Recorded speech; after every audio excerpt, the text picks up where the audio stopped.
नमस्कार पशुपालक भाइयों, नमस्कार वेटनरी के स्टूडेंट्स और गाइस। तो गाइस, आप सभी लोगों में से काफ़ी सारे लोगों ने कमेंट किया था कि जो एंटीबायोटिक इंजेक्शन होते हैं जो कि वेटनरी मेडिसिन में बहुत ज़्यादा यूज़ किए जाते हैं, ठीक है। तो आप हमें उनके बारे में बताएं कि कौन कौन से ऐसे इंजेक्शन होते हैं जो कि एंटीबायोटिक है और वेटनरी में है, और कौन से प्रेगनेंसी सेफ़ हैं। और आप में से काफ़ी सारे लोगों के बहुत सारे डाउट थे उन इंजेक्शन को लेकर जो कि एंटीबायोटिक इंजेक्शन है, ठीक है। तो आज हम जानेंगे एंटीबायोटिक इंजेक्शन के बारे में, जैसे ऑक्सीटेट्रासाइक्लिन हो गया, स्ट्रेप्टोपेनिसिलिन हो गया, ठीक है, जेंटामाइसिन हो गया। तो आज हम 3-4 जो एंटीबायोटिक इंजेक्शन हैं उनके बारे में डिटेल में जानेंगे। तो गाइस, अगर आप वेटनरी क्लासेस यूट्यूब चैनल पर नए हैं तो सब्सक्राइब भी कर लीजिए और साथ में जो बेल आइकन होता है उसको भी दबा लीजिए, ताकि मैं आपके लिए नेक्स्ट जो भी वीडियो डालूँ तो उसकी नोटिफिकेशन जो है आपको सबसे पहले देखने को मिल जाएगी, ठीक है फ्रेंड्स। तो चलिए गाइस, शुरू करते हैं आज। इसमें जो हम सबसे पहली जो एंटीबायोटिक को जानेंगे, तो आप देख सकते हैं कि ये जो एंटीबायोटिक इंजेक्शन है ये है जेंटामाइसिन एंटीबायोटिक इंजेक्शन, ठीक है। और 30 ml की ये वायल है, ठीक है। और ब्रॉड स्पेक्ट्रम एंटीबायोटिक है जिसको कि हम IM, IV और सबकट तीनों रूटों से लगाते हैं, ठीक है। और गाइज़, ये जो इंजेक्शन है ये पूरी तरह से प्रेगनेंसी सेफ है, यानी कि हम प्रेग्नेंट पशु को इस इंजेक्शन को लगा सकते हैं, कोई दिक्कत वाली बात नहीं है। अब दोस्तों, जैसे कि आपके एनिमल को आँख, कान, नाक में किसी तरीके का कोई इन्फेक्शन हो गया है, या पशु में मैस्टाइटिस हो गया है, थनैला रोग हो गया है, ठीक है। तो ये जो इंजेक्शन है इसको आप बड़ी आसानी से उपयोग में ला सकते हैं पशु में, ठीक है। गाय, भैंस, भेड़, बकरी सभी में आप जो है जेंटामाइसिन एंटीबायोटिक इंजेक्शन को यूज़ में ला सकते हैं, ठीक है। और आपको वेटनरी डॉक्टर की सलाह ज़रूर ले लेनी है इसको यूज़ करने से पहले, ठीक है।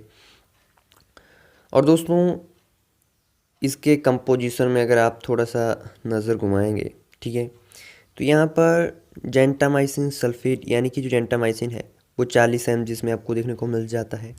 इसी के साथ मतलब बहुत सारी चीज़ें इसमें ऐड की गई हैं, ठीक है। और गाइस, इसी के साथ जो दूसरी एंटीबायोटिक हम बात करेंगे आज की इस वीडियो में, तो वो है ऑक्सीटेट्रासाइक्लिन एंटीबायोटिक इंजेक्शन, ठीक है। तो गाइस, ये जो इंजेक्शन है ये क्या है कि जायडस कंपनी के द्वारा बनाया गया है, ठीक है। बहुत ही इसका पशु में रिज़ल्ट देखने को मिलता है, ठीक है। और दोस्तों, ये जो इंजेक्शन है, ठीक है ना, ये आपको 30 ml की स्टेराइल, यानी कि आप देख सकते हैं कि 30 ml की वायल है, ठीक है ना। और बहुत ही इसका रिज़ल्ट है फील्ड में। और इसको लगाने पे पशु बहुत ज़्यादा जलन करता है। जो छोटे बच्चे होते हैं उनमें जब इनको लगाते हैं तो बहुत उछलते हैं, ठीक है। तो इसीलिए पशुओं को दर्द से बचाने के लिए, यानी कि जलन रोकने के लिए, आप इसको IV रूट के द्वारा, यानी कि इंट्रावेनस रूट के द्वारा यूज़ में ला सकते हैं। और इसी के साथ आप इसको अगर IM लगाते हैं तो डीप इंट्रामस्कुलर जो है आपको लगाना है इस इंजेक्शन को, तब ये जो जलन है वो कुछ कम हद तक कर सकता है, ठीक है। और दोस्तों, ऑक्सीटेट्रासाइक्लिन भी ब्रॉड स्पेक्ट्रम एंटीबायोटिक है। इसे हम ग्राम पॉजिटिव नेगेटिव बैक्टीरिया पे काम करते हैं। अगर दोस्तों ग्राम पॉजिटिव नेगेटिव बैक्टीरिया क्या है, ब्रॉड स्पेक्ट्रम क्या है, तो इस पर हम आपको एक डिटेल में वीडियो बना देंगे, तो आप कमेंट सेक्शन में कमेंट कर सकते हैं, ठीक है।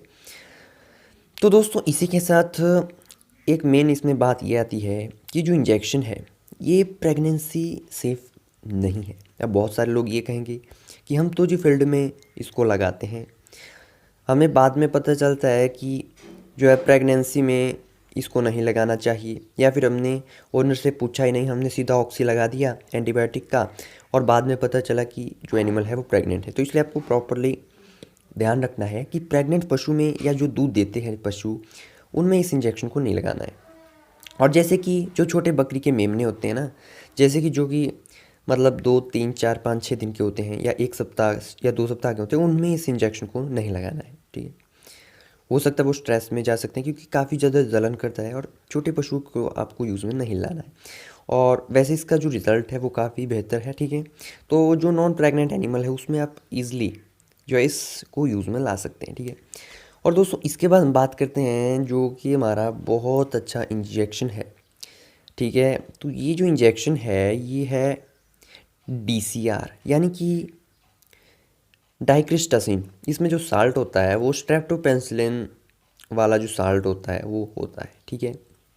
और इसको गाइस हम यूज़ में लाते हैं जो स्टेराइल वाटर होता है, ठीक है। तो उसके साथ हम इस एंटीबायोटिक को यूज़ में लाते हैं, ठीक है। बहुत ही अच्छा इसका फील्ड में इसमें रिज़ल्ट देखने को मिलता है।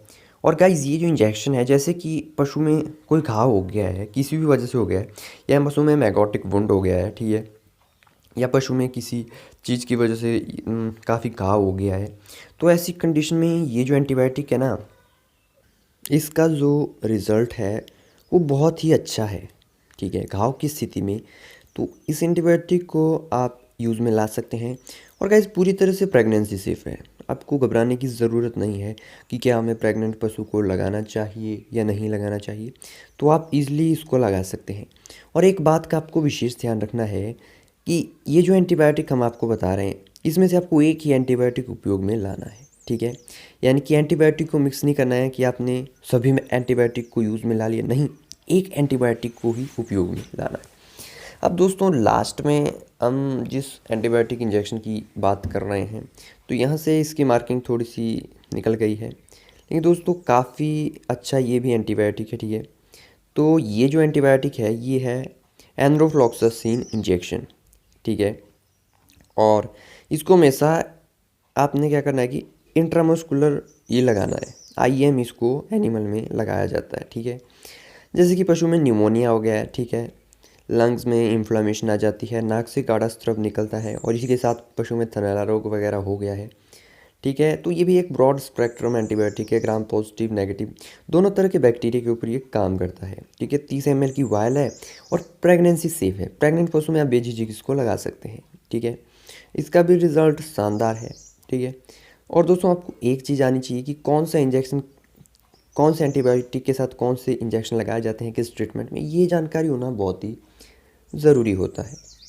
इसको आप गाय, भैंस, भेड़, बकरी में बेझिझक यूज़ में ला सकते हैं। और दोस्तों इन सभी इंजेक्शन पे, ये जो चारों इंजेक्शन हमने बात की, ठीक है ना, तो इनमें डिटेल से वीडियो है चैनल पे, डिस्क्रिप्शन में आपको लिंक मिल जाएंगे सभी के, ठीक है। तो आप बेझिझक वहाँ पे जाइए और इनके बारे में पूरी जानकारी प्राप्त कीजिए, ठीक है। तो ये 4 इंजेक्शन आज हमने बात की, एक हो गया जेंटा, दूसरा हो गया हमारा ऑक्सी टेट्रासाइक्लिन, तीसरा हो गया स्ट्रेप्टोपेंसिलिन यानी कि डाइक्रिस्टासिन, और जो लास्ट में है हमारा वो है एनरोफ्लॉक्सासिन एंटीबायोटिक इंजेक्शन। तो ये 4 इंजेक्शन है, बेझिझक आप इनको यूज़ में ला सकते हैं। और एक बात का ध्यान रखना है कि जो ऑक्सी है वो प्रेगनेंसी अनसेफ है, ठीक है। तो गाइज़ अगर आपको आज की वीडियो नॉलेजेबल लगी हो तो इस वीडियो को लाइक करें, दोस्तों के साथ शेयर करें, और वेटनरी क्लासेस यूट्यूब चैनल को आप सब्सक्राइब करें। धन्यवाद।